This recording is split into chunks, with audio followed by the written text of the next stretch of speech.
Hello and welcome to the FSF PopCast Live Edition.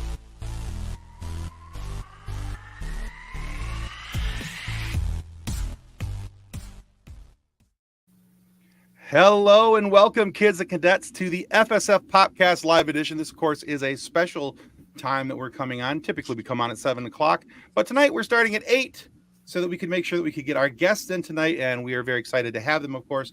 But we want to remind you that the FSF PopCast is the show that rolled for initiative on their interviewing skills and got a 2. Pretty sure last time was a 1, wasn't it? It was. But we got better. We got better. That's right. We got better. We got better. Right. Sort of.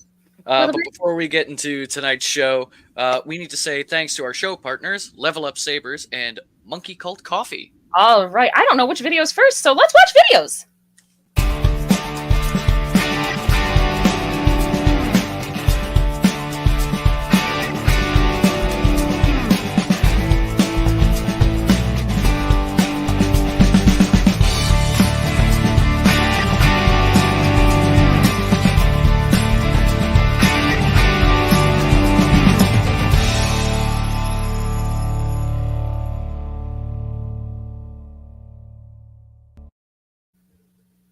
Well, that's one. That's coffee. That's one. I wanted to surprise you Number which two. one it was because, you know, we hadn't really talked about it. But here's number 2.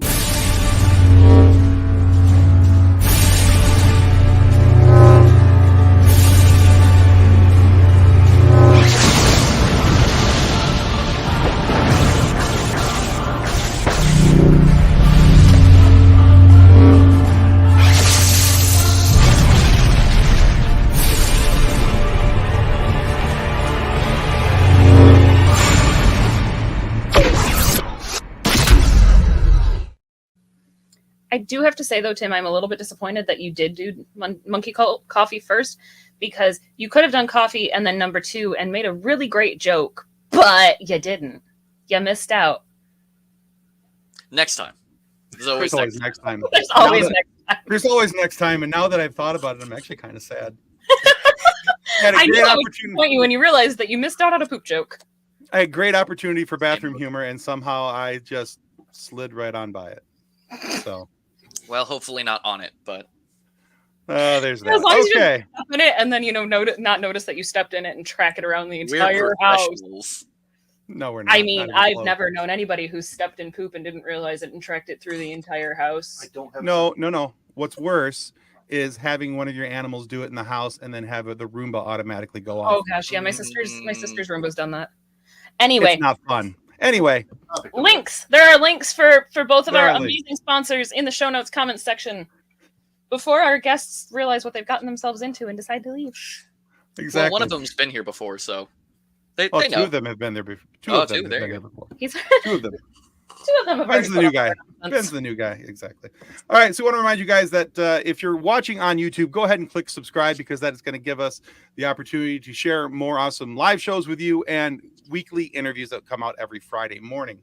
And in case you haven't seen it, we also have a Patreon page where you can join us at patreon.com/FSF Popcast. You can go there and catch all the behind the scenes stuff, and you guys can get a lot of cool stuff. Just Patreon's the place to go. We've got 5 different levels of membership there. You can from $1 to $40, and each one of them has gradual perks and opportunities for loot and all that kind of fun stuff. And another former guest checking in, Rena Freeman Watts. Hello, Rena. Hello. Glad you could catch us over on the LinkedIn. But yeah, so we've got some really awesome guests waiting for us in the wings. Very excited to have them. Now, a couple of them you've seen on our show before. And we're going to first bring in the new guy because, well, he's new to us, but not new to you. He is Jon Peterson. Hello, Jon. Oh, hi. So glad to be here. Wow, what have I gotten myself into? I am now wondering, just sitting in the green room, what have I gotten myself into? Wonderful You should be stories from wondering. your therapist. So like the monkey cult thing, so it's coffee or is it bourbon or is it's coffee, but there's like It's right. Right now they have 2 flavored versions of their coffee. They've got the bourbon chocolate chip, which is my favorite. It's if you're a bourbon fan, it's got enough bourbon flavoring without being overbearing, and it's got just a hint of chocolate to it, so it's perfect. And then I'm not a big rum or coconut fan, but actually the toasted coconut rum is actually pretty darn good too. So yeah, so check that out. Have they considered making the bourbon, but it is overbearing? Because I might actually be into that. I'll bring it up with a single coffee bean in it. Oh, you know, No, it's like the LaCroix drinks where it's pretty much somebody just whispered the fruit flavor in the other room. I'll bring that up at our next partner meeting. So please do. All right, we'll do. Say Jon Peterson recommended this, and by golly, I think it's a good idea. I just want like bourbon flavored coffee beans. All right, and the next couple of guys who are waiting in the wings are returning guests who have been here before. We're very excited and happy to bring back Sam Witwer and Kyle Newman. Hello. Kyle. Oh my God, Kyle. I just see the spinning wheel of death for Kyle. It's Kyle, no, you're too young. It exists, but well, I was watching in the his image in the background in the green room. Like you guys, we're gonna move. There he goes. He'll be back in a minute. So yeah, he'll be back. But yeah, he was stuck. I thought he was just like busy there reading an email for a moment. I'm like, oh, he's reading. It'll be fine. Apparently not. He's a busy guy, actually. Kyle is. That's right. He was so young and had so much hope, so much life ahead of him. All right, so hey guys, let's go ahead and get started. When Kyle gets here, we'll just bring him right back in. And so very, very grateful to have you both here tonight. Now, our John, our producer, who's in the yellow shirt John, has there you go. Then we've got black sweater John, so that way we can differentiate. Now, by the way, your John. Hey, thank you for displaying Saga Edition and revised core rules behind you, man. I appreciate that. Thank you. Oh yeah, I've been playing that since early '90s. Wait. What? That wasn't called revised core rules. What was that called? It was just called the Start game. West End Games came out with was the first one that had the color printing. Right. And that was a big deal back then for role-playing game books. But then, there it is. What do they call that? This is second edition, revised and expanded. Second edition, right. Revised core rules was Wizards of the Coast after that, before Saga Edition. Thank you very much. Awesome. Yeah. No problem. Isn't the one that's in the front there, John? That's the book that we play out of, right? On our our monthly game. Yeah. Yeah. Nice. So the second Monday of every month, we play a Star Wars RPG, and so that's what actually got me interested, and it was kind of like my gateway into RPGs, because before that game, I had never played. I had never, as a kid, never sat down and played D&D. So it was my gateway drug. It only takes one. Yeah. You grew up deprived, is what I'm hearing. You didn't, in a situation of total deprivation. I'm so sorry. In rural Michigan, it happens. You're probably not wrong on that. Most of my friends, when I was growing up, thought role-playing games were for nerds. Was like, yeah, that's what I am. And so they didn't want to play with me. They were more interested in going hunting, fishing, that kind of stuff. So, but rural Michigan, that's like hotspot D&D. I mean, that's the home of one of the most famous people in D&D history. Like, at least it's where he went to college, Mr. James Dallas Egbert III, right? He was in East Lansing, Michigan. Yes, he was. No. Yeah. Yeah, it was Tim had never played, and I'm like, you know what, guys, we should stream a game and introduce Tim to the game. And then we bought Tim his very first set of dice, too. Mm-hmm. It was very... Got him dice. Got him it was a special moment for all of us. It's so great. So, I play a B2 battle droid. And, Tim, who are you? I'm a heavy clone trooper that's gone MIA. Oh, you guys get along fine then. Oh, it's so great. We're bestest of friends. Okay, but the battle droid is also wearing parachute pants and a pirate hat. Yeah. It's a very serious My name is Scurvy. Nice. SCR-V. Parachute pants. I miss parachute pants. I remember wearing parachute pants when I was like 10, and we were at a tennis club or something like that. And I fell into the hot tub. Don't ask me why. There was a hot tub in the sort of bathroom or locker room area, and the parachute pants held the air inside. So my legs just went poof. Wait, a giant hand has appeared in place of Kyle. Oh no, it's actually Kyle. My God, it's Kyle. It's a random Kyle sighting. Hello, Kyle. What's up, Kyle? Hello. Bigby's Can hand you guys had hear me to- okay? had to bring you We in. Yeah, just fine.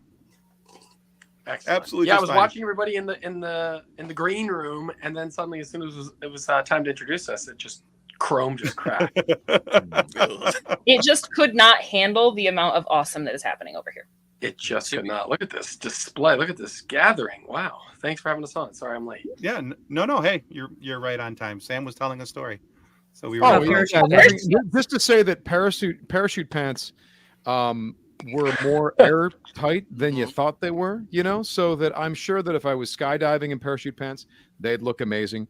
If you put them in a situation where the air needs to be trapped inside, they kind of balloon up. So I'm assuming that if you were on the International Space Station wearing parachute pants and they jettisoned you out the airlock, it would probably look amazing. You would look like MC Hammer, too legit to have a decaying orbit. It would be amazing. I think you'd It'd like be it. like putting a straw in a bag of Lay's chips. There's just enough air in there for like a few hours. Yeah. I think there is definitely a survival horror space game where parachute pants keeps you alive for a few Crap, minutes more. John's taking notes. No. He's also our GM, so we really don't. He's our game master. We really don't need him getting extra hints here, Sam. It no is problem. funny because whenever I fail like a stealth check, I always blame it on the of the parachute pants. They did make that sound. They totally made that sound. Yeah. That or corduroy, we're going to be your dead giveaways. So Yep. Yeah, but the parachute pants, corduroys were never cool. The parachute pants, though, back in the 80s, there was like, dude, You're look, not wrong. Someone walked in with parachute pants. That person should be paid attention to. That's a cool. Typically, right there. typically with the droids parachute pants, though, we are just using them for smuggling. Money. Yeah. Yeah, well, you can smuggle oxygen inside them. Yeah, We can. True. you can smuggle. You can smuggle aerodynamic drag in them. It's really good. Yeah. Yeah. Oh jeez. So should we? This has We should already call been a the great rest of our stream. party though, because I feel like the rest of our party needs to be appreciated as well. Like, You want to talk about Edna? I don't want to talk about Edna. The No. Golden Doodle Wookiee. Yes, Edna, the Golden Doodle noble Wookiee, who is the money and the face of the operation, but is He also the charisma of the entire group. but is also traveling under the pretending that she's a slave to the Trandoshan when she's not. But she's using it as her like get out of jail free card. I like how Sam's eyebrows immediately go up with that, and you're like, Yep. he's like, yeah, I don't know how I that know what works. they're saying. I know what they're saying. I get what they're saying. So, I know that's not a problem. And then All John, right. what about Udex? Udex is he's actually from another podcast called Growing Up Skywalker, played by our friend Sam. Udex is like he's a fringer scout character with levels and tech specialist and a couple other things. I haven't checked his character sheet in a while. I should probably do that. But he fixes everything when he's not busy crashing swoops. Exactly. Fun All guy. right, so Funny because I think I have a higher mechanics and use computer check than him. But he's Entirely always possible. the first one there jamming a screwdriver into something. Oh, we lost Kyle again. Bye, Kyle. It's gone. he's gone. back. Oh, there we He's back. go. Okay. Yay. He's back again. All right. So now that while we have all three of you on the screen, and before We're Kyle joking. goes away again, let's talk about your guys' book and the reason why you guys are here tonight. So you have a brand new book that's come out for D&D called Lore and Legends, which John is holding up there. Our John, yellow shirt John, and Pronounce the so H, we're- Tim. Gosh. so John. yeah, so these are There it the is. books that we're talking about. We've got Lore and Legends, and also I've been checking it out on Amazon. You guys have this really super cool collector's edition, the black cover, the black and gold there, which I was That's like, wow, the one. That's the one I pre-ordered, and I'm waiting for it. it's You it's are the pretty sweet man. looking. That's a It's- good book. That's it's not coming gonna be here November soon enough. 28th.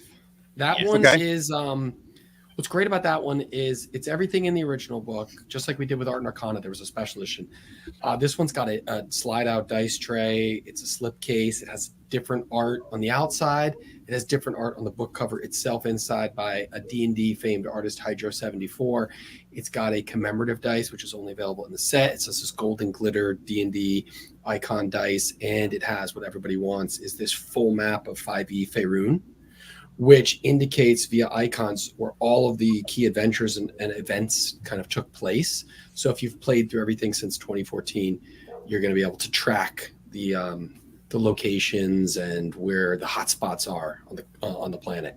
So that's and it actually captures some other areas beyond, which is cool. So that's an awesome set. If you have the money and you're like a completist, that's definitely the one to pick up. But you can't go wrong with either. And a Barnes and Noble version too, which if you're into chasing other covers, Barnes and Noble has one out as well with an alternate cover, different colors, and so we give you options, just like just for collectors. I heard about the Barnes & Noble edition, and I was immediately sad about it because my wife used to work at Barnes & Noble, so I could have gotten that on discount. But she doesn't work there anymore. Kyle and I hit a couple of Barnes & Noble here in LA. We hit the Burbank one and the what was it, the Americana in Glendale one, and we signed copies and put them on the shelf with After the knowledge of the show. So I went to Studio City and signed some more, and they said you're welcome to come by there. Yeah, and we do have Lore and Legends now, but we have another book coming November 7th, and I'm sure Sam and I will try and drive around, and John is going to be in town. Yeah. Oh no, John won't be in town for that, but Michael Witwer, Sam's brother, will be. So we're going to drive around and hit some more Barnes and Noble. We like to sign copies and put them at the stores to have people go out. They put little stickers on autographs. They author sign. They do put a sticker that says the author signed it, right? So this isn't. So we're going to do that too. If you're in the LA area and you're hot for That's some very of these cool. books, be on the lookout. And you're talking about the new Heroes Feast book, correct? Yeah. That one's November 7th. Yeah. So I know this is my whole thing. I went to culinary school. I was a cook for many years. I have literally made every recipe in the first book. I heard about the new Heroes Feast, and I was immediately like, I'm getting it. There's the moment I found out about it, I'm like, pre-order. So that's amazing. So Let's break some more news. There's going to be a Heroes Feast cooking show coming November. So for people who love D&D and cooking and they want to expand upon everything that's in the Heroes Feast, you're going to be sampling some recipes from Heroes Feast 2. And we may or may not be guests, John and Michael and I, since it's based on the first one. And I'm sure if we do more, Sam's going to be in the second season. It's 20 episodes, 1 hour long. And if you love D&D and cooking, that's the show for you. I sounds awesome. will have my face glued to the screen that entire time. So thank you for that. Yay. Where can we watch this? Because I'm also going to now make the kid watch it. I'm going to make a note on where this is. So what are the It's details? still of that? TBD, I think. It's still to be Okay. announced where it will be aired, but it's coming soon, right? Okay. Yeah. Our 5-year-old is currently on a cooking show kick, and so if I can get her to watch a D&D based cooking show, I'm going to. I can only watch Is It Cake so many times. It's really fun. It's really fun. There's not as much mystery as Is It Cake. And it's not as good as that cutting open that the Peruvian alien Is It Cake, but it's pretty good. So, Anna, as soon as we get any more information or things, we'll make sure that we post that on our socials, and we'll include that later if and when we get that. So just And stay welcome tuned. to our live show, Anna. Yes, Anna, welcome. So, yes, let's talk about Lore and Legends. Now, this, of course, is a Dungeons and Dragons themed book, and this is not the first one that you guys have written together. There was also Art and Arcana, of course, the Heroes Feast, but so what was the inspiration for this book for Lore and Legends? How did this one come about? John, you want to take that? Sure. I mean, it came pretty organically out of Art and Arcana, actually. I mean, so we did this book and, we could go into our whole backstory of how the Avengers assembled around this, right? But, I mean, from my perspective, I'm just like a D&D history geek, and it was Kyle and Mike and Sam who invited me to come in and help do some research and put it together. But when it came out, it turned out people were super interested in the history of the brand. We were kind of looking back at 40, 45 years then in 2018. And, we obviously, there was some interest in us doing future projects with 10 Speed Press, who's a part of Penguin Random House, who put out Art and Arcana. And one of the things that came out of that was, of course, the first Heroes Feast. But, there was also this notion, hey, we should look at what happened. Like that, since 2014, how did this going on 50-year-old brand in our digital era suddenly become this massive phenomena, larger than it ever was at what previously what its peak in the 1980s? And like, what were the factors that led to it becoming as big as it was? And along the way, doesn't it look great too? And shouldn't we like feature all these new visuals that had come out since really the window closed on us for Art and Arcana in like 2017? So, we wanted to kind of capture the 5e era, this like, 2014 to present era. And that's what we set out to do. And unfortunately, due to COVID and supply chain problems and everything else, it ended up being like a little later coming out than we originally thought it would. But think about it, like it really started, basically after Art and Arcana came out, from an interest in doing that incredible story of why it is that this brand got as big as it did in the late 20-teens. We were able to cover everything kind of just barely up to Mordenkainen's Tome of Foes. I think that was the early art we got at the end of Art and Arcana. And there was no perspective yet on 5e, and the phenomenon was still kind of unfolding. So looking at this book over the past couple of years, especially considering, that they're about to enter a new phase in 2024, there's a major anniversary. It felt like also the perfect time, and we had enough perspective on it where we could then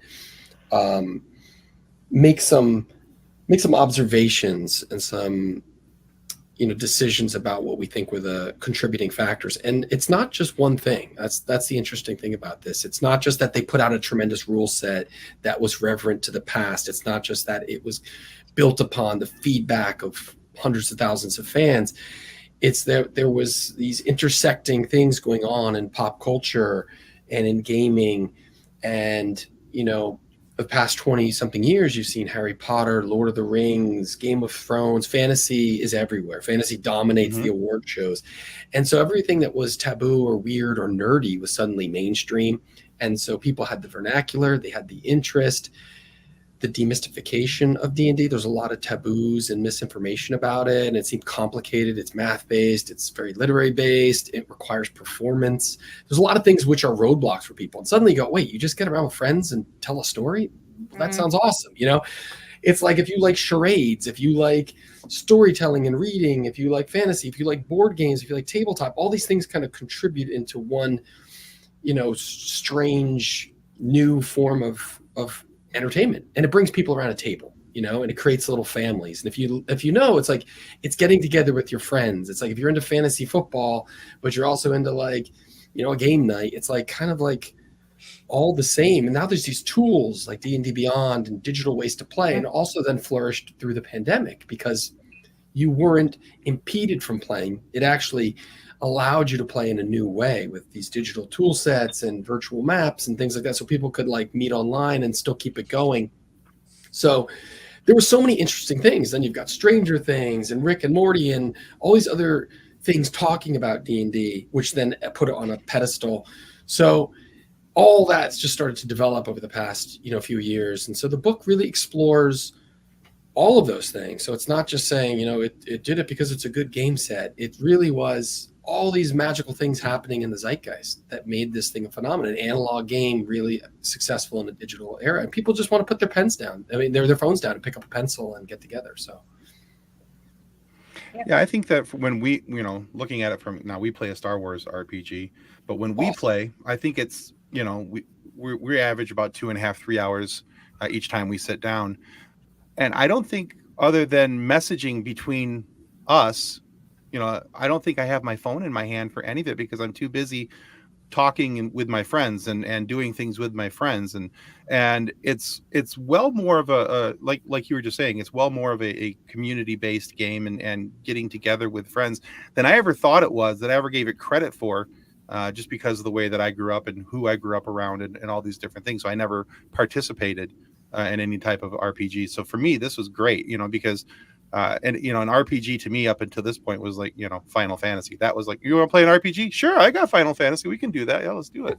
So it's also great how like accessible D&D has become, and how just widespread it is. I mean, one of my regular games that I played during the pandemic was between me and my wife in Florida, a friend of ours in New York, another friend in Georgia, and someone in England. And we were all different. Like, most of us were different lives, different jobs. Everything was crazy. But then once every Friday, we came together and we just hung out and had fun. For the most part, people were on their phones just to use D&D Beyond, but there was no, like... I was the DM for that, and I specifically remember, like, looking over the screen and going, oh, people are actually looking at me. They're paying attention. They're doing things. Because even if they're not immediately in the scene, they're all engaged because it's just fun. Yeah. And John always talks about like these books having to work with the sound off. And that's something we're really proud of. And we spend a lot of time collectively. We get together like a think tank and we really curate because there's tons of art out there. It's more than you would imagine. This book has over 900 images in it. And we're talking about, we had to go through tens of thousands of images more to cull it down and then look at all the ways it touched upon popular culture and pick the right ones to indicate, here's where it got on, it's on Community, it's Big Bang Theory, and it's William Shatner's playing, Kareem Abdul-Jabbar and Kevin Smith, and then they got David Harbour from Stranger Things and Jack Black playing on the D&D stream. And you're like, then you get Critical Role phenomena. It's all these things, and you have to like curate it and tell the story. And we really think tank it through and try to make it intelligent so you could look at and understand how it's unfolding, the drama of it, the ups and downs, and without even reading a word. But also the story itself is really fascinating too. So it has like a dual purpose, when you're going through the book, but even as a player, even as a DM, I played almost every adventure in 5e, but you're not privy to seeing all the art. Maybe you don't go down that road. Maybe you don't go in that building. You don't reach that basement or that dungeon. And even if you do, you don't see all the art. You don't see all the characters. And even if you're a DM, your players don't even take you there. And even if you have the time, you can't play everything.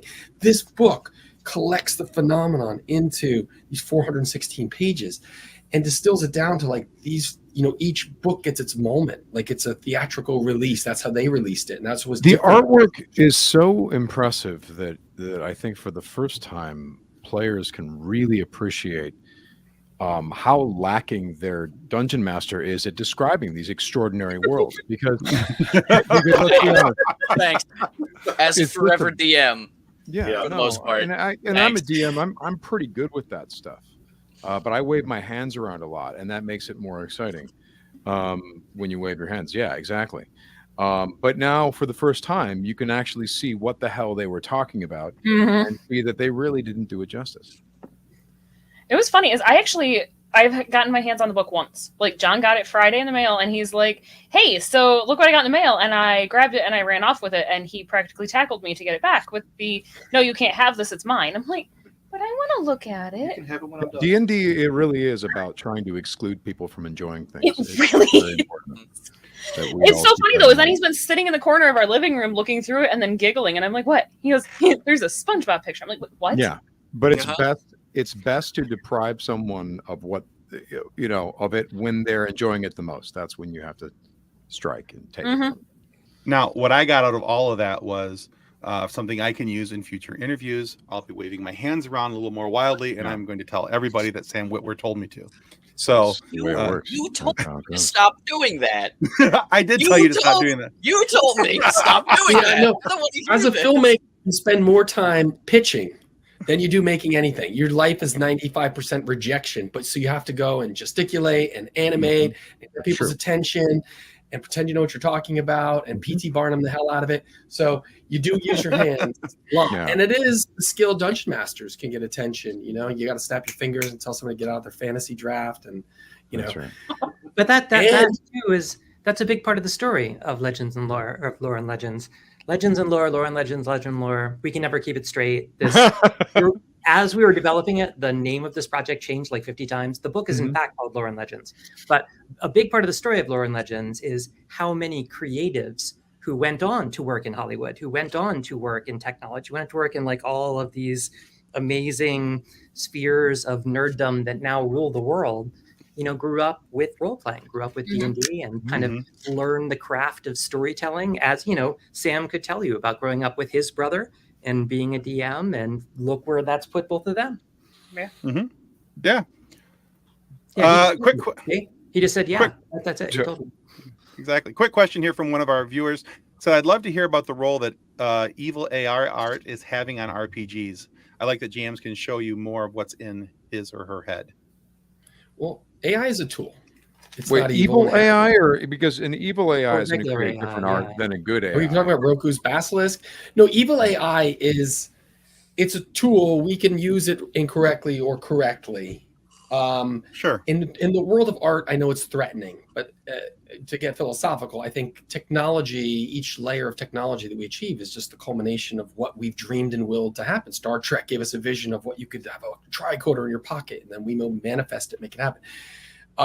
We can't be Luddites about it, but we do have to harness it in an intelligent way. I don't think it can replace the artist. And D&D, there was a little, thing about it. One of the books, an artist used AI to enhance a piece of art. And I know the official, company took a stance, was like, we're not going to do that anymore. They want it handmade. And it's a good stance. The same thing, it's invading film. And obviously there's a strike going on. Film actors, film writers, film directors all had their issues with the studios and how that can infringe upon the storytelling process. Who's doing the writing? The computer? Is that intellectual property? What happens when computer generates the art?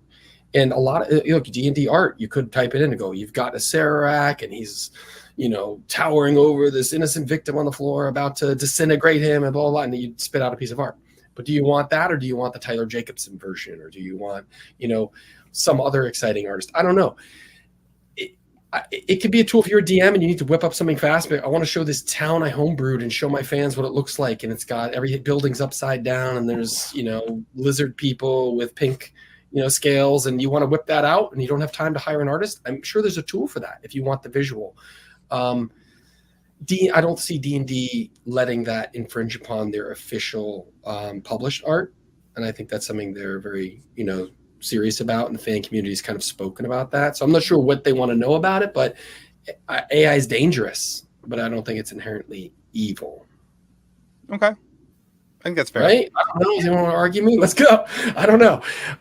No, I think that's a fair argument. I think any tool in the wrong hands is a dangerous tool. It's all in how you use it, how you approach it. The internet can be dangerous if you use it wrong. So, I mean, this is just something else that's part of the internet. Drugs can be bad if you use them wrong. Right. So, Use it right. So yeah, drugs won't. Yeah, no. Everyone knows that if you use them right, it's great. It's fantastic. I'm pretty sure it's an old blacksmith saying that the same hammer that forges the steel can break the bone. Can I hear a whole? Listen. I'm sitting here giving a bunch of flip answers. I'm going to point out that there are a lot of artists around there who make extraordinary images, and you'd be surprised when you reach out and say, "Hey, I'd like to commission you and pay you this much money to give me a few images or some concepts of this and that." That I think is really satisfying. I've done that on several occasions for my RPGs. I've hired artists, and no, I don't do drugs, and but I have hired artists. And I think that's the way to do it. I think, there's something personal about this whole thing, and you don't want to strip out too much of the personality out of the personal. That's my personal take on that. And I've worked with a lot of tools that one would call AI. I'm fascinated by the possibilities, but at the heart of it, at the beating heart of it, you got to have human beings in command of artistic expression, I think, so. Personally, I welcome our AI overlords. I mean, it's true. They can't do worse than we have. Well, here's the thing. Is there's some talk of could you get an AI dungeon master? To which I would respond, I'll replace my players with AIs. I will get an AI for each player, and then I no longer have to deal with players anymore, and I can play, D&D the way that it should be played. The easiest scheduling ever. That's right. Sure, that's just Baldur's Gate. I think really is Baldur's Gate 3. There's a lot of fear. That's the thing. There's a lot of fear around something because has so much potential, and there is with all the incredible upside to it, like predictive cancer 3 years in advance, things like that.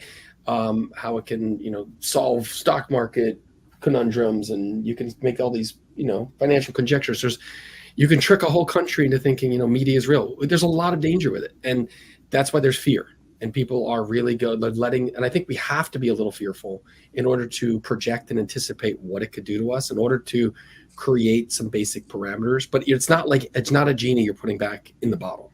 No, it is going to infiltrate every facet of every business, all economy. I don't think you're going to be seeing like AI judges making determinations, but it's going to be contributing to doctors and healthcare and predictive medicine. You're going to be seeing it. I know it's already infiltrated a lot of storytelling. People will use ChatGPT to break story. I'm sure it's going to be like there's going to be a ChatGPT built like RPGs that the stories and the permutations are expressed based on what the computer has written down. There's going to be interest and a place for it, but again, it's about how we also regulate it in a sane way and not just a pure fearful way, because it is just another tool in the arsenal of storytellers or game designers. Fair enough. I think those are all good answers. Yeah, absolutely. All right, so let's get back to your book here for a couple minutes yet. So you mentioned some of the things that people can look forward to in the book, but for each one of you, is there something in particular about the book that was special or important to you? Was it the history, the artwork, the story being told? Is there something that you're specifically fond of or proud of when it comes to this book? Go for it, John. I'm a bit of a history geek, so I kind of liked being able to go into where 5e kind of came from and what the conditions were that led to the process that kicked it off to this enormous playtest, and kind of what the influences were that steered it in the directions it ended up going, and why ultimately those ended up being cool things. I mean, for me, it's all the little things, it's all the details, right? I think it's cool to look at draft stuff where the concept of advantage in D&D, advantage and disadvantage, where you roll 2 d20s, where originally it was just like a +2 or -2 bonus. Mm-hmm. And it's like all the little kind of things that you can incrementally watch take shape that led to the system that we have today that's been so successful. Like I personally kind of like being able to explore that and explain it a bit. Yeah. Okay. Excellent. I enjoy the fact that it's a little bit of a victory lap, because you can't deny that something really unexpected has happened here. Because if you go back to even when we were doing Art and Arcana, we were making this book, Art and Arcana, about the history of Dungeons and Dragons from the early 70s to modern day, and there wasn't really a feel that I had of like, oh, RPGs are here to stay, guys. We're on the tip of something amazing here. No. It was like, this is an archaic thing that may be gone in a few years. And I would eat up independent RPGs, and I would buy all this stuff. I have this huge RPG collection and all this stuff behind me. But there was definitely a feeling of like, I think this might be kind of on its way out, or it's going to find it's going to settle. It's going to be in the niche that it's been in for decades, and it's going to stay there firmly because nothing else is going to let it escape. So, to our shock, D&D has broken out of that box, and it's everywhere now, and it's gotten to a point where you can say quite unironically and with no shame, "Oh yeah, no, I got my D&D game tonight," and people were like, "Oh yeah, okay, cool," rather than, "Isn't that weird board game that's Satan?" Satanic game. Not about Satan. I don't know why it's the church lady right there, but that's right. As a fan, it's like John's stuff too. I love reading John's stuff, what he uncovers and brings to the table. You're always learning something. That's why it's so great to work with people like Sam, Michael, and John. They all bring something new, and you're learning as you're working on the book. Like I'm always, every time we pass it through layers and stuff, we're always discovering, and John is always like unveiling something mind-blowing. And I think that, but you're watching something that Sam said has been around for a long time that finally has come into its own. It was like an awkward teenager that's finally like, you know what? I'm in college. I found my stride. I am who I am, and accepted who it was. It's not trying to be video games like 4th edition. It's not like trying to fight against its parents like it was in the early days and reject its origins or borrow too much. Like early days, it had like the posters on the wall of everyone it idolized. Lord of the Rings was still like what it loved. Now it's its own thing. It's its own art form. And 5th edition, it hit stride.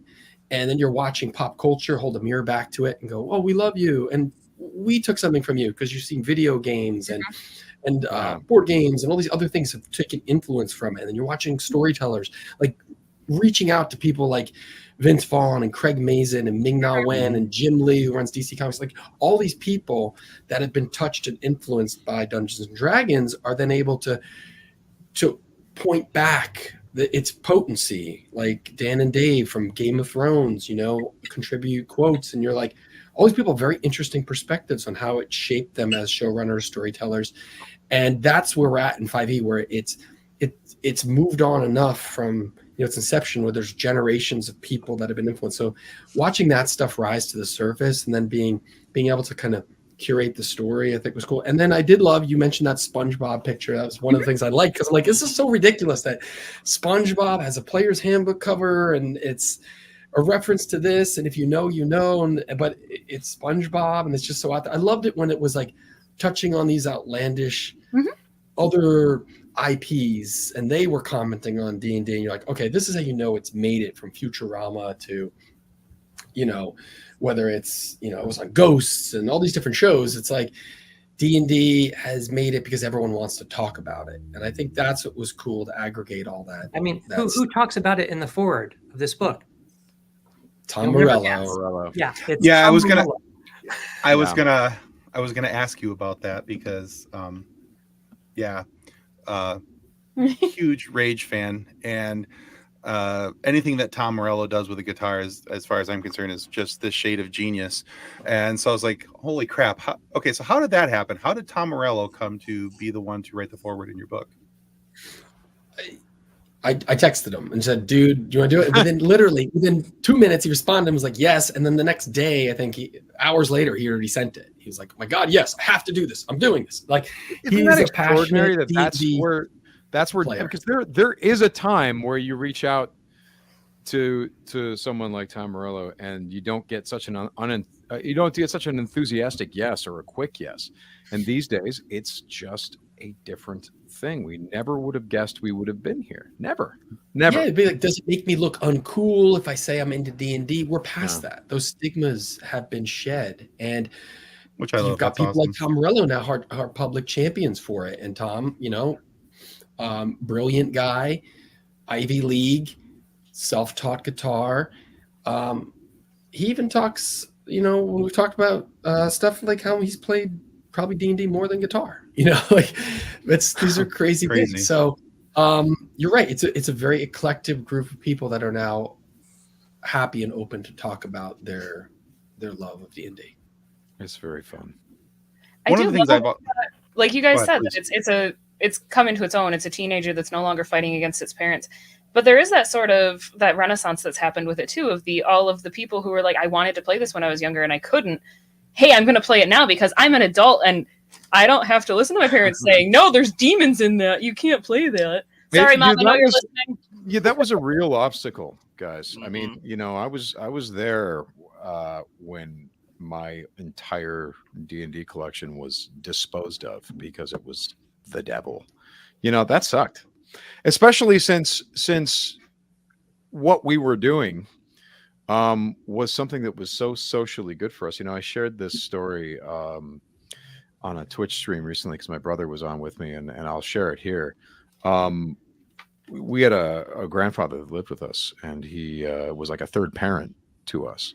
And when first day of sixth grade for me, first day of third grade for my little brother, he died. And we were shocked, and we were absolutely not ready for that. And I remember having this sense of, well, I'm a lot older, so I somehow can handle this. But what about my little brother? How is he doing? Which was just, I was sixth grade. Like I was devastated. Typical as well. Older brother feeling, though. Yeah, and I remember asking my little brother Michael, "What do you want to do? What do you, how, And we were in my bedroom. What do you want to do?" He said, and he through tears said, "I want to play D&D." And I'm like, I remember asking, "Are you sure?" And he says, "I want to play D&D." So we invited the rest of the group over, and we all played D&D in our bedroom, and we were able to escape while we were emotionally processing what happened in our family. And it wasn't going to make it go away, but it was going to help us through this.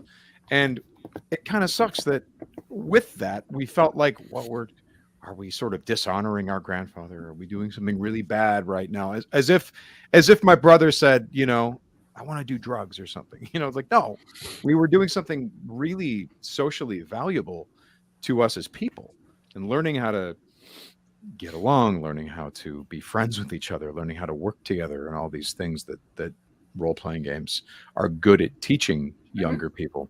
And yet all of the adults back in the day were just trying to throw monkey wrenches into it as much as they could. It's very weird that. Well, that's a game for nerdy losers who don't have any friends, but you have to have friends. You have to have a social life to play this game. Yeah. Build that community to be able to communicate your thoughts and your feelings to other people. Mm-hmm. I feel like it teaches so many basic communication skills and so many basic group building skills. Like we've got a 5-year-old daughter, and we've started playing. It's called Hero Kids with her. So it's the kids version of D&D, where it's a much simpler math because they're little. But just watching the problem solving from this 5-year-old with the, your friend fell down a hole, how are you going to get them out? Well, do I have a rope in my backpack? Yeah, you have a rope in your backpack. How are you going to make this work? Like watching that and realizing that is so fundamental to D&D, to RPGs in general, is you have to know how to work as a group. And I feel that's something that so many adults need to know. And our parents were like, no, you don't need to play these games, but they taught us how to be people. How dare you suggest critical thinking skills? That's the thing that's going on right now. You're seeing D&D being used in classrooms. You're seeing it being used in therapy. It's infiltrated prisons, and it gives people sanity. I'm working on a documentary as co-director on the history of Dungeons and Dragons for Hasbro and E1. John is also producing it. And there's interviewed gang people, talk to people, all walks of life that play this thing, and how it was a savior for them. Even Ta-Nehisi Coates talks about, he learned about the transformative power of words with his brother, like sitting on the floor in his bedroom in Baltimore. Like some people get that from novels, and he got that from Dungeons and Dragons, and he goes and becomes this award-winning author. And so it's transportive, it's transformative, and it's used in all these different ways where like a young shy person maybe can't get out of their head or themselves, but then they're a wizard or a barbarian, and they can open their mouth and they can try things and express things and then get comfortable with being themselves via a fantasy proxy. So that's now the fears are stripped away, and now people can look at it and go, oh wow, these are very unique things that didn't exist before 1974. John wrote another book, The Elusive Shift, which really traces the origins of role-playing and the terminology of role-playing. But these are really new concepts that had never been collected in this way, in a cohesive way. And it is a new art form. And I think we're still seeing what it can be. But like you see video games try to do RPGs, you're talking about Final Fantasy, and you talk about all these other things. And now it's become, prevalent, accepted.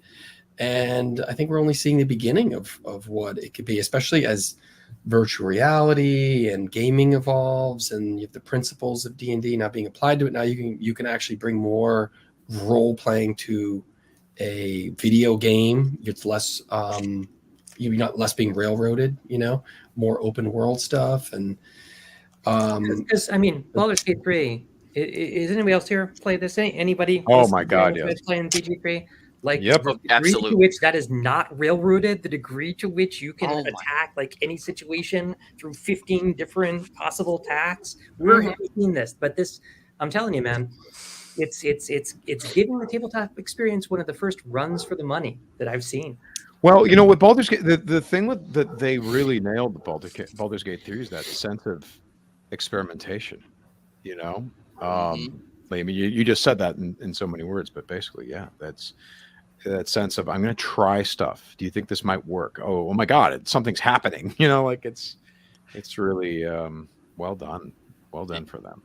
From my point of view of playing D&D for several years and playing other like RPG like video games before, this is the first one that actually just feels like I'm playing D&D. This is the one where I'm like, I'm like hoping so hard to beat the DC of a persuasion check, or hope that I have a magic item I could feed Gale so he doesn't leave my party. Well, that's the other thing is that he's eating. He's gonna explode. I hear. Does he explode? I haven't seen him explode. But the fact that they put the mechanics of D&D front and center, and that there are these dice rolls, and you see what your modifiers are, and you see what this, you know what I mean? Like, it's a good job of explaining how that all works. So I would imagine it's doing a good thing in terms of drawing people toward the game, because it's teaching the game. Well, and it's teaching mechanics, and 5e mechanics. If you don't know the difference between action and a bonus action and reaction and things like that, you will not be able to escape Baldur's Gate 3 without learning exactly how all those things work. And this feeds back to another point I think we make in Lore and Legends, that part of the reason why D&D has become accessible today is because a generation grew up with video games. It's true, that taught you things like there's hit points, there's experience points, there are levels, and like those used to be a barrier to entry. Like back in the 80s, those were new ideas, and like you had to you cannot grow up today. No matter how sheltered, if you have access to electronic devices, you understand what experience and levels and hit points and things like that are. And like that is one of many factors I think that has helped, in fact, the tabletop renaissance happen. Which, like, John, we had conversations early in the Art and Arcana days where we were like, doesn't it kind of suck that D&D mechanics are everywhere, but no one really understands it's from D&D, and they never really will understand that it's from D&D. No one's going to get how influential this little game that they that they made in Lake Geneva, Wisconsin, and handmade these boxes and sent them out. No one's going to understand how transformative that was to society. They're never really going to get it, are they? And now here we are, like, oh, I guess they get it. Unless we write a book that explains to people how influential. Yes, that was sort of one of the things we were trying to accomplish. Exactly, and it is, and it thread a needle. That's what we really talk about too. Is that I think if this came a little earlier, it might not have worked in the 70s, and it came a little later and had to compete with the video game explosion that started to happen in the later 70s and early 80s. It hit in the right 10-year window, and some of it was because of Lord of the Rings and fantasy renaissance, but it was built upon wargaming, and that was so it's unique. I want to point out that again, this is neither here nor there. This is just a random observation, but me and my group have been playing Mold Bay Edition 1981 Basic D&D for years now. We started during the pandemic. We're like, hey, I want to do something kind of dumb it's just not going to work very well because it's an old, outmoded version of D&D, and they didn't know what they were doing back then, and they were just kind of going with what Gary said, even though Gary was a visionary, but like he was just kind of skin of his teeth, seat of his pants, all this stuff. Turns out those early versions of D&D are incredibly distinctive and interesting. Like you think the things are all arbitrary in the way that the whole game works, and you start realizing, oh no, it's not. Like this is very deliberate the way that this game is laid out, and it hit a sweet spot. Like the original editions of the game, the basic D&D, Advanced Dungeons and Dragons, they really, really, really hit a sweet spot. So another thing about 5th edition is I'm glad that they have some respect for what came before, because 4th edition didn't necessarily respect. I'm trying to figure out the right thing to say, Jared. I'm looking at John's face. What's your stuff? It respected it. The mistakes were made, but it was not from a position of diss. That's I guess. Sure. Right. Okay. Gotcha. Thank you for saving me from that. I would put it as they were trying something new and it didn't work. Yeah. I played one game of 4th edition years before 5th. And it was my first time playing. I wanted to play D&D my entire life. I got maybe an hour into the session, I'm like, I don't know what's happening. And this is just bad. Granted, that's mostly because the dungeon master also didn't know what they were doing. Didn't wave his hands around enough. He could not get your attention. Didn't do this enough. Yeah. But then I finally let myself play D&D 5th edition later. Mm-hmm. I love how 5th edition can get complicated, but there's literally no barrier to entry aside from being able to read, or even having someone read it to you. Right. Aside from that, everything is very clear-cut. It's very simplified, but you can make it complex if you want.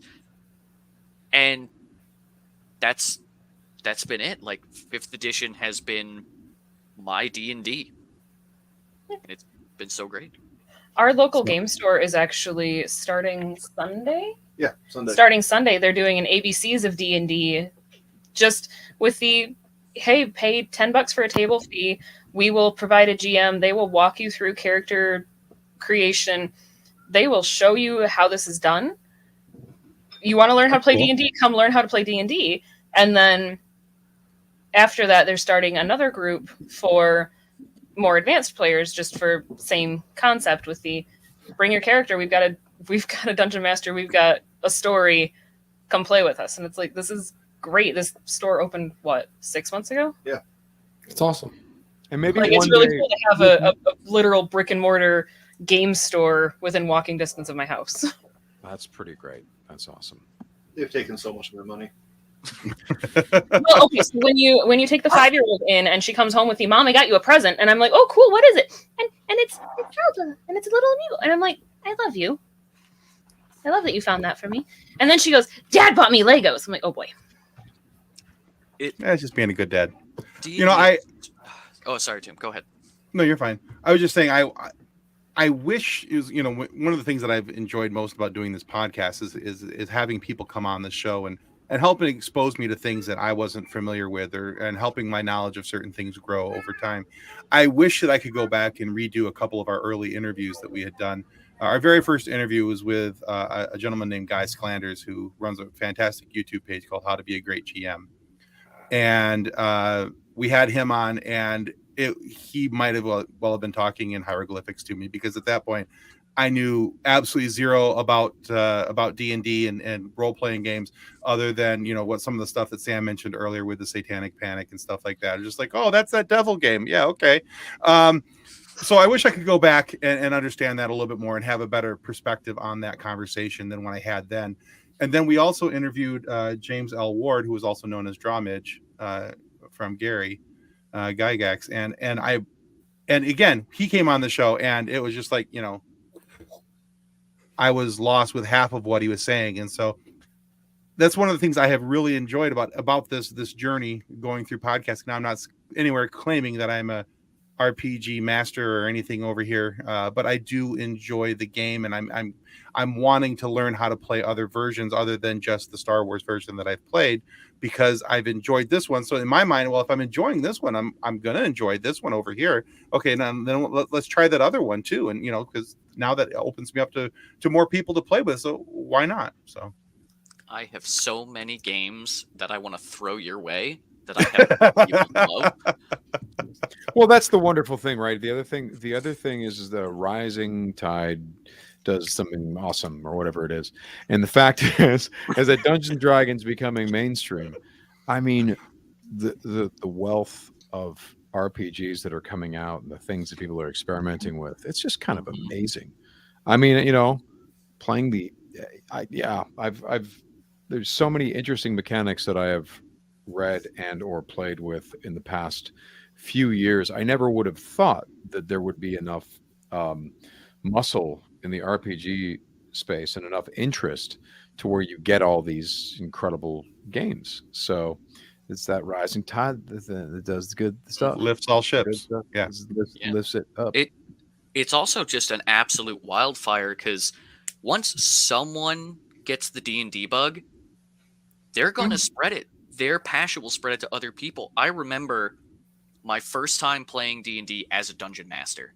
I bought the starter set. I had the Mines of Phandelver pamphlet. It's not even a book. It's like 30 pages. I spent 3 hours with my group building their characters. The next day, I planned for maybe 4 hours of content. We played for 12 hours straight. Whoa. Left, slept for 8 hours, and came back and played for another 12 hours. Yeah. It was insane. I literally built a WWE like wrestling ring for them out of cardboard, pencils, and shoelace. I spent days hand like transferring the little maps you have in the pamphlet onto big gridded like poster paper because I didn't have a means of printing out that big of a map to put the minis on it. And that sparked both my wife and my little brother running their own games. My little brother, I'm now playing a character in his D&D game that he spent years planning, and I am so excited about my character. I'm so happy. And then with my wife, she started playing another RPG called Goat Crashers, which is so funny. It's a D6 system, and it's just, you get to be a goat, and you're crashing a party. That's I the need to whole play plan. Goat Crusher. I need to play that. I can see if Mimi can run it for you guys. And no matter how people feel about D&D, like D&D has opened the floodgates, so people are now okay with playing a role-playing game. And then you can go play games like the Goat game, or you can go play Star Wars role-playing game. I mean, my entry point was my older brothers played D&D, but I didn't. I did a little bit, but I really got into it because of the old Star Wars West End game. And then got into GURPS and Ninja Turtles and played D&D. So it wasn't just D&D, but D&D was the one that broke. It was the gateway boundaries. drug. It was, And even it's 5e, the it's the glue. same thing. Now people Yeah. dabble a little bit in D&D. You know what? I want to try this. Or I didn't know that you could do this. Or it lets people in and realize, okay, this is a thing I can do, and I'm okay with it. Now, which is the system? Which is the themes or the stylings that are right for me? Or you might try all different ones, and that's what's great about it. No matter how you feel about D&D, I just think 5e is exquisite. It's easy entry point for people. It's streamlined in such a nice way where you get past that barrier and suddenly the world feels like it opens up to you. You're like, oh, I can do this. Phandelver is, I mean, that's a religious experience. Playing that box set, you take people through that. And I know they just put out Shattered Obelisk, which is like, further exploring it. And if you haven't played, that's probably, I would say, to pick up that. Play through the beginning because you're getting the Phandelver starter set, but you're also getting more. Because after that, we're like, now what? And you kind of have to like pick up and go somewhere else after level 5. But now with that book, which just came out in September, you can just play, you can keep going. So that's my recommendation if you're just getting into it. It's the starter set and more, and it's freaking awesome. I wonder All if right, I cool. can get my old party back together to continue the story. That's a thing Worth a I'm try. going to look into. Worth a You try. should. And cook food All right. from Heroes Feast. There you Oh, go. I yes. One of the things I did for many of my games is prior to the pandemic, when people would actually be able to come over, I would literally make a whole meal for them, snacks, drinks, a main course, and everything. So when Heroes Feast came out, that was the first thing I did. Was I made like 6 things out of the book, and I'm like, hey, we're playing D&D. Come over. I have food. Amazing. That's so I cool. need that book because we've done food out of the Skyrim cookbook That's for also a good D&D, choice. and that was a lot of fun too. I mean, You Yeah. need to go have- full D&D. You will love it. We really, with the cookbooks, we really tried to go for in-world lore as much as we can. Think of what's really techniques and ingredients that are readily available to that particular people's, and also regionally, would they have access to it? There's just, you put in the basic parameters. Like if these peoples live underground, they're not going to have livestock. They're not going to have this type of vegetation. They're going to, operate off this and this, and really build the larders out like that. And then, research it based on, it's almost like you're researching fiction. You're going into these old novels, comics, setting guides, modules, and you're really pulling out, random information. Maybe an author just threw a name out there, like a random dish at a table, in an inn or something, and then you're trying to make it real, And I think that was the fun of it, is like giving it expanded history. And there'd been stuff before, and like the Leaves from the End of the Last Home and books like that regarding Dragonlance, and there was some FR stuff prior. Ed Greenwood, who brainstormed and dreamed up the Forgotten Realms, put out some stuff and talked about it. It's really like picking up where those guys, those legends kind of started, and then expanding it out so it could be immersive. Because what we crave as D&D players, what you crave as an RPG player, is immersion. You want to take your 2-dimensional experience, make it 3 or 4-dimensional, and if you can add and activate other senses, that's why now more than ever you're seeing people use sounds and scents. And now we're using tastes at the table. So if you're at an Elven, you're in the Feywild. The new book is taking you to Shadowfell. Feywild is taking you to the Rock of Brawl and Spelljammer. Yeah, you're getting all these locales, and then you can have food that's germane to that to then contribute to the story. So that's what I think is great. It's not just like it's a gimmick. We're like, this is a way to add that dimension that people crave at their table beyond Mountain Dew and Cheetos. It's like you're gonna have like something that elves would really eat at a feast. I feel like this is a dangerous thing for me, though. No, Well, I don't know. With what my characters have done in the past, I don't know if this is safe or not. Okay, you get it. I had a gnome character who I love this character so much. She found a dead half elf. Oh no. And turned it into jerky. Oh no. To feed to the paladin. Why the paladin? Because war crimes. Like, I would just randomly offer the paladin character jerky and never told him where it was from. He's watching now, he knows. Yeah. But that was like 4 years ago, it's fine. One day he finds he has lost his powers in his favor with his god, and he wants to know why. Right? And this is how Lord Soth was born. Why have I fallen? Well, I mean, that was also before he got blown up, so. He got too close to Fireball. Bad things happened. It does happen. It does happen. Now, John or Tim, I don't know if you can bring up a comment that came up a while ago. It was talking about the taverns on TikTok. This one here? Yeah. Those have been amazing. Because some of them have used recipes from Heroes Feast to make stuff for their channels. Things like Quincy's Tavern. Absolutely amazing, because it's... Every D&D adventure starts with y'all meet in a tavern. So having that tavern experience brought to you or showed how to make certain things, I just love it. It's so great that people wanted to bring like LARP and D&D into a more cozy setting. It's not all plate mail and massive swords and shields. There's got to be a guy behind the bar. There's got to be an elf, an orc, a gelatinous cube behind the bar serving people. Yay, I'm behind the bar. Okay. But all right. There's also another comment on YouTube from Anna about why I fed the paladin jerky. Because he deserved it. Yeah, I put that up on the screen. I showed there you go. I did the thing. Did it again. There it is again. All right, so just as some parting thoughts here, guys. We had one final question for you before we start wrapping this up. Let's see if I can go find it. This is also from Anna. She said earlier, Kyle mentioned curating the information. Did any of y'all's personal experiences or stories end up in the book? Oh, I got one, because I actually, when they did the big playtest for 5th edition, which is called D&D Next, I played in it. It's actually one of my character sheets from D&D Next that I kept from like 2013 appears in the book. That's cool. Yeah, I think cool. For us, that was great to feature John's actual sheet. It's cool when things like that happen.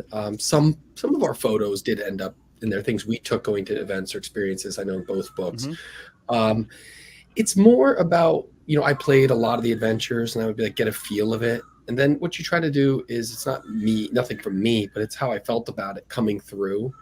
in the way you try to look at what they were trying to do. Or I would, by the images we curated, I would go, oh, these moments really stick out for me. It's like if I was playing Icewind Dale, it's like I know what creatures I responded to or what adversaries, and then we would try to curate those things in. It's not like us, but it's how we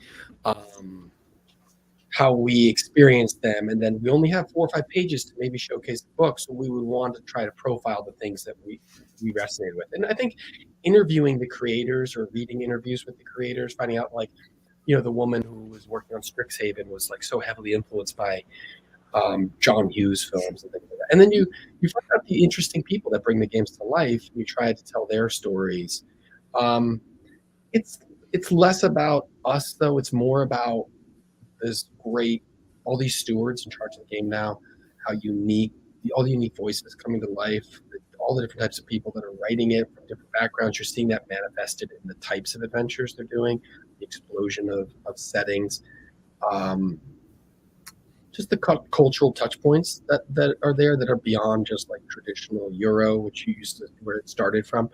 I think that's really interesting. So we're just trying to showcase that, make a yearbook for everyone that's touched this game or played this game or is interested in the game to see what it's really about. And I think that's what it is. It's really, there's a lot.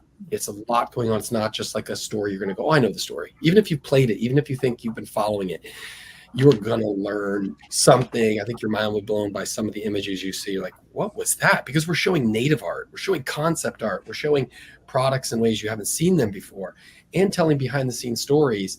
And all of that collected, you go, whoa, this is a legit phenomenon. That's very cool. All right. Now, at the beginning of the show, you had mentioned that what was coming next. Would you mind repeating that just for anybody who maybe wasn't here at the beginning and is catching up now, and then we'll start wrapping up? November 7th is Heroes Feast Flavors of the Multiverse. That is the sequel to our New York Times best-selling Heroes Feast book. Also scheduled for November is the debut of the Heroes Feast television cooking show, coming from the people who make D&D. November 28th is Lore and Legends Special Edition. You can pre-order it now. It is exquisite. It is heavy. And as Sam always mentions, you can kill someone with it. It is so big and beautiful. It is, really it is a brick of a book. We also, there's the Barnes & Noble version of both Lore and Legends and Heroes Feast Flavors of the Multiverse. We are going to be doing details coming soon, but we're going to be doing an event at Geeky Tees in Los Angeles. And Sam, myself, and Michael Witwer, Sam's brother, will be there signing books, doing a little Q&A. We're trying to schedule 1 or 2 more other things for Los Angeles. John is going to be in Gamehole Con this weekend, correct, John? That's true. And you could get John and Michael to sign your books. Wisconsin. Yeah, I will be there. So there's opportunities to meet us, talk to us. We love the D&D conversation. We have more in the works beyond this too. And, I mentioned too, there's a D&D, history of documentary celebrating the 50-year anniversary of the brand. That'll be coming next year. More details on that soon. But there's, we love D&D, so we're always happy to play in this world and share the stories and pick up John's other books if you have it, if you love this stuff, your mind will be blown. If you really love it, like these don't work with the sound off. I read them all like twice. They're great. IT press books that are thick and dense, and yeah. I've really enjoyed them. So yeah. To be fair, I did I go through everyone's information to make sure I know what I'm talking about with everything you all do, and I looked up you and I realized I have a lot of your books on my to-read list. So it's best to keep them there, really. My local library has 2 of your books that I'm going to try and get out. They're currently held by someone else, but once they're free again. Yes, yeah. But they're held hostage in Juneau, Alaska. That's yeah, right. I know. There's one library, okay? For the entire state, or for the entirety of the city. It's the population of the place I'm in is just a smidge higher than my hometown in New York. So a capital city is this much bigger. It's also Alaska. All right, so Sam is clearly needs to attend to his dogs at this point. So They Yeah, just they're like, yeah, the dogs are like, dude, you said it was gonna be an hour. What's the problem? Yeah, we're wrapping up. So Love thank you, Sam. we can't ignore Sam. I know puppies. I'm sorry. Yeah, I Yeah. don't know. It's all Look good. at that They- face, though. It's hilarious. They literally they have this really uncanny timing. And when I have been here longer than they expect, they're like, dude, time to move this into the living room. Come on, let's go. Yeah. Let's go. Can we do a quick Yeah. little intro of the puppies though? We need to know the puppies. Sure. I That's did- Leonard right there, who showed up in my backyard 2 months after I moved into this house. Do you see Buster? There's a microphone Yes. in the way. Buster, can you come over here? Buster, come over here. This is Walter. Walter. At Best met name him for the dog. at Dodger Stadium. Basically, he's wandering around Elysian Park. Can you turn? Good turn, he said. Oh, Good said. Buster. And then this is Buster, the sweetest. He's the emotional support animal of the three. He's a very sweet pit bull. Aw. We love them all so Buddies. much. good Like, buddy. Fantastic. I feel though that Leonard is judging us. Yes, Yeah, he we're, is. we're getting a look. More than likely. All right. Well, we'll let We will Sam get wrap back to it his up dogs so here. that Let's wrap this up, guys. There's obviously no Sam needs to get back to the cuddle pile. absolutely. All right. So down in the show notes down below, you'll find a link to Lore and Legends to the Amazon store. We've included that for you guys, and hopefully some guys will. If you're at all interested in this and you've been paying attention to this, go click that link, and you'll also have opportunity from that link to pre-order through Amazon the November 28th special edition release. That's all over Amazon, and that looks amazing. So if you haven't done that already, please click the link. Go check that out. We also have links to each one of their social medias down in the show notes down below, so you guys can follow them on Twitter, X, or whatever you're choosing to call the Deadbird app these days. And yeah, so that's down there as well. And then Kathleen, take it away. Alrighty. Well, last Friday we aired our interview with Gordon Wolvett.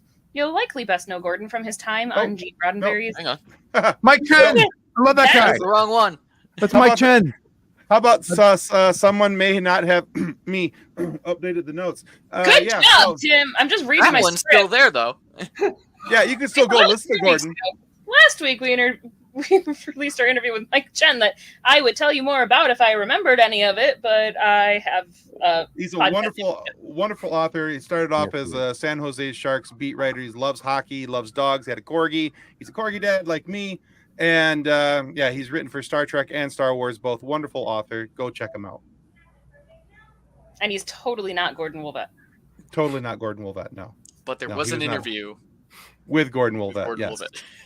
Episode happened. 154 by chance. Then it's Oh, Ben's go ahead. turn. I'm not gonna Okay, keep things up. we're all out of place here. All right, hang on. Blame you Tim. You can find this episode, that episode, and many others on our YouTube channel and your favorite audio podcast providers. And Especially remember, good your, pods. especially good pods. And remember, your subscription to our YouTube channel is a major help. So please don't forget to check that out. Like, subscribe, comment, and check us out on Patreon as well. So That's right.